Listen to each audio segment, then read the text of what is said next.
Mientras algunos consideraban a las amazonas un pueblo puramente mítico, a otros les suponía un fundamento histórico. Las deidades a las que presentaban culto eran Ares, que sistemáticamente se les asignaba como un dios de la guerra y como un dios de los tracios y generalmente de origen nórdico. Y Artemisa, no la diosa griega normal así llamada, sino la deidad asiática equivalente en algunos aspectos.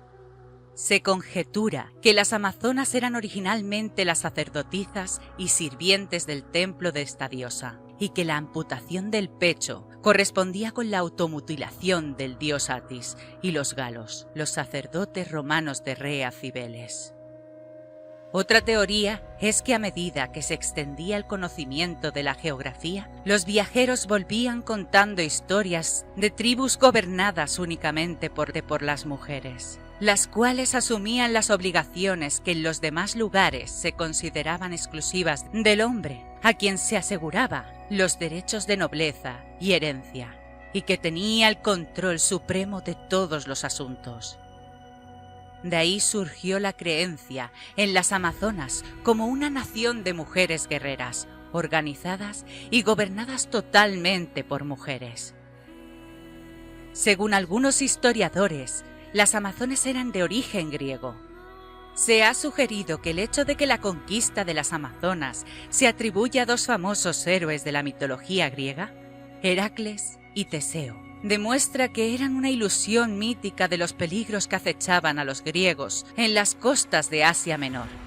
Quizá más bien puede pensarse que las amazonas representaban el conflicto entre la cultura griega de las colonias del Lexino y el barbarismo de los habitantes nativos.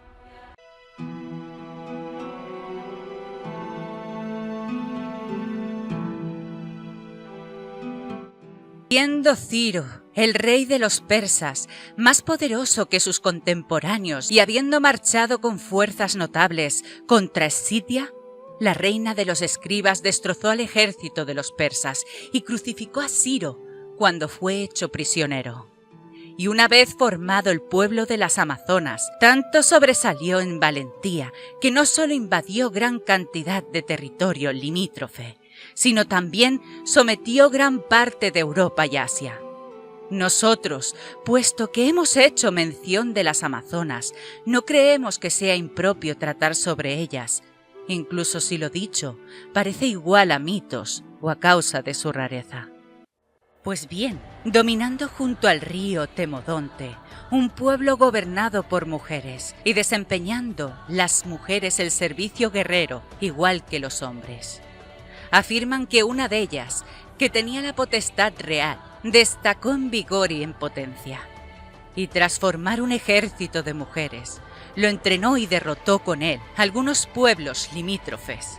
Aumentando su valor y gloria, marchaban continuamente contra los pueblos cercanos. Y con el favor de la fortuna se llenó de orgullo. Se nombró a sí misma hija de Ares y adjudicó a los hombres los trabajos de hilar y las labores de las mujeres en las casas. Introdujo leyes por las cuales dirigió a las mujeres a los combates bélicos y asignó a los hombres la humildad y la esclavitud. De los recién nacidos, a los varones les mutilaban las piernas y los brazos, dejándolos inservibles para el servicio bélico, y quemaban el pecho derecho de las hembras, para que no molestaran al sobresalir del cuerpo durante las batallas. Por cuya causa resultó que el pueblo de las amazonas obtuvo esa denominación. En resumen, destacando en inteligencia y estrategia, fundó una ciudad grande, junto a la desembocadura del río Termodonte, Temiscira de nombre, y construyó un reputado palacio real, y con una ciudad disciplinada en la campaña, primero derrotó a todos los pueblos limítrofes, hasta el río Tanais. Afirman que, después de llevar a cabo esas acciones y de combatir brillantemente en cierta batalla, acabó heroicamente su vida. Heredó su hija la realeza, quien emuló el valor de la madre y la superó en sus hechos parte por parte. Entrenaba a las doncellas desde la primera edad en la caza y las ejercitaba cada día en lo concerniente a la guerra. Les enseñó sacrificios magníficos a Ares y Artemis, la llamada Taurópolo. Marchando contra el territorio tras el río Tanais, derrotó a todos los pueblos siguientes hasta la Tracia. Tras su regreso a casa con un gran botín, construyó templos magníficos de los dioses antes citados, y gobernando equilibradamente a sus súbditos, obtuvo la mayor aceptación. Marchó también contra las demás regiones y conquistó gran parte de Asia, y se extendió con su fuerza hasta Siria. Después de su muerte, heredando siempre la realeza por linaje sus parientes, gobernaron brillantemente e hicieron al pueblo de las Amazonas más grande en fuerza y en gloria. Por tanto, los bárbaros de los alrededores estaban resentidos por los hechos contra ellos. Combatieron continuamente a este pueblo en tal grado que no dejaron ni el nombre de la raza de las Amazonas.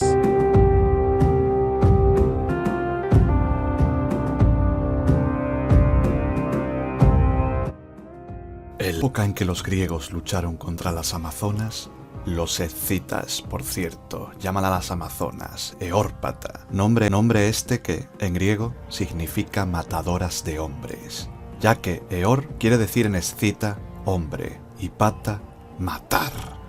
En esa época, repito, cuentan que los griegos, tras haberse alzado con la victoria en la batalla librada a orillas del Termodonte, se hicieron a la mar, llevándose consigo en 3 navíos a todas las amazonas que habían podido hacer prisioneras. Pero ellas, en alta mar, atacaron a los hombres y acabaron con ellos, arrojándolos por la borda.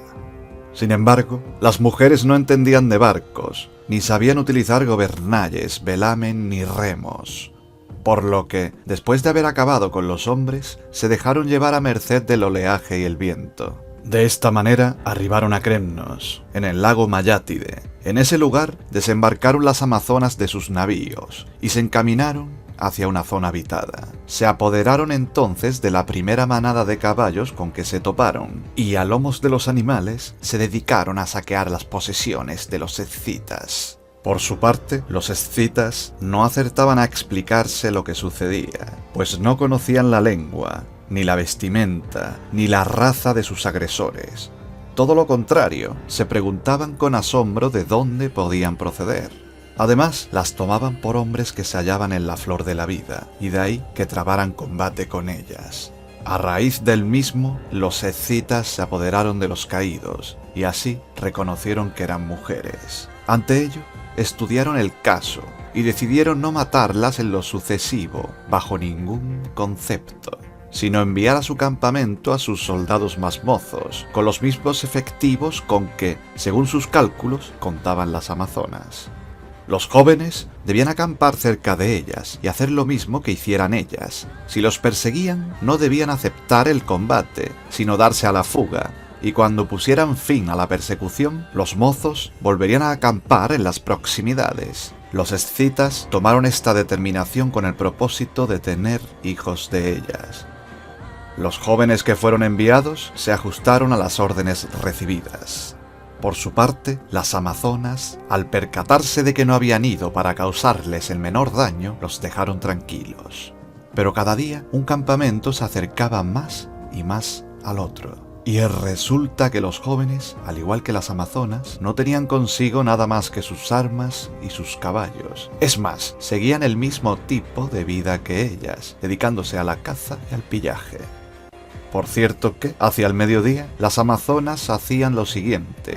Solían dispersarse individualmente o por parejas, alejándose bastante unas de otras para satisfacer sus necesidades. Y cuando los escitas se percataron de ello, también hicieron otro tanto. Cierto día, uno de ellos se abalanzó sobre una de las que se habían quedado solas, y la amazona no lo rechazó, sino que le permitió gozar de ella. La mujer no podía hablar con él, ya que no se entendían entre sí, pero le indicó con la mano que al día siguiente acudiera al mismo lugar y que trajera con él a un camarada.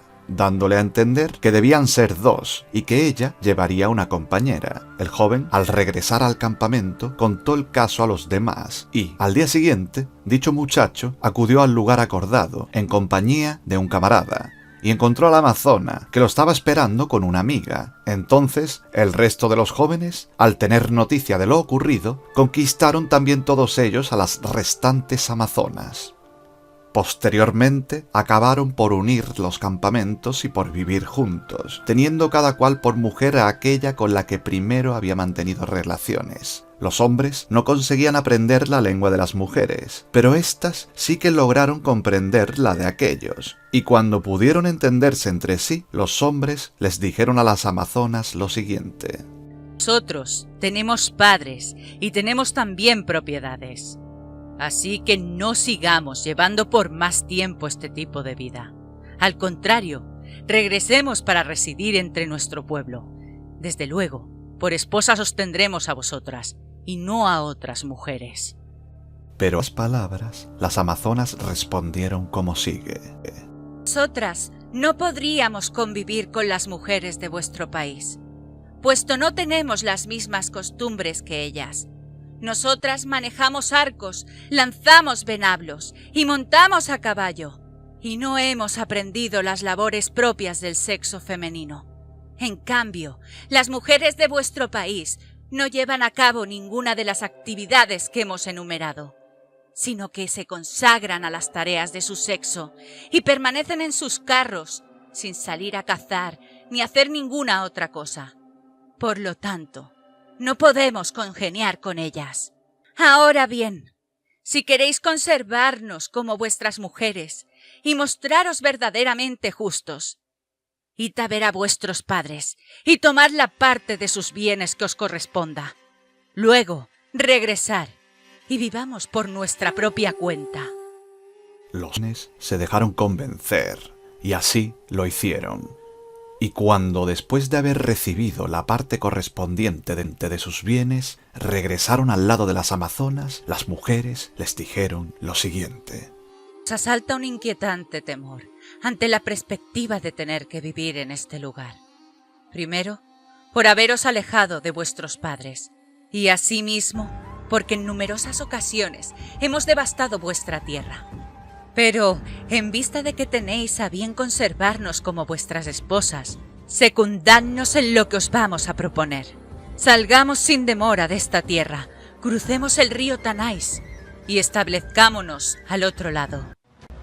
Los jóvenes se dejaron convencer también en esta ocasión. Así que atravesaron el Tanais, avanzando hasta un punto situado a 3 días de camino del Tanais, en dirección este, y a 3 del lago Mayátide, en dirección norte. Y al llegar a ese lugar en el que hoy en día están establecidos, fijaron en él su residencia.